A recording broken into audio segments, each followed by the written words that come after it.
انت ليه يا ابني بتقلل من قيمتك؟ ليه بتبقى السبب ان الناس ما تعملكش 1000 حساب؟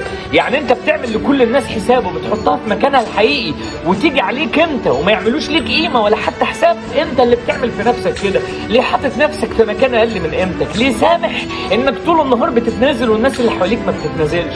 لا، حط لنفسك قيمه وانت بتتعامل مع الناس.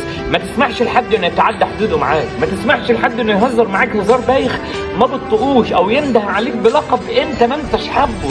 ما تسمحش لحد انه ياخد رايه وما يرجعلكش ويبلغك بالراي اللي هم خدوه. لا، انت ليك راي وليك وجهه نظر ولازم العالم كله يسمعك. ما تسمحش لحد انه يجرك كده يمين وشمال وانت واقف زي اللعبه في ايده، ما انتش عارف تقول حاجه ولا ليك حتى دور وحتى وجودك مالكش قيمه. انت اللي بتعمل لنفسك قيمه، وما بتضيع قيمتك بايدك اكنك انت بتقول لهم اسلبوا ارادتي، خدوا الحاجه اللي معايا. لا، من النهارده لازم يبقى ليك قيمه. قيمتك في وسط الناس انهم يعرفوا انك ليك راي، ليك شخصيه، ليك اسلوب في التعامل غير انت بترفضه، ليك الناس القريبه منك اللي مديها مساحه تخش في حياتك، وفي ناس ممنوع منعا باتا تتدخل في حياتك الشخصيه. لازم يبقى ليك مكانه. انت احسن من احسن بني ادم بيقلل من قيمتك. صدقني كل اللي انت محتاجه انك تصدق ان ليك قيمه، لان لو انت بتقنع الناس بحاجه انت ما انتش مصدقها الاقناع صعب. اهم حد محتاج يقتنع ان ليه قيمه هو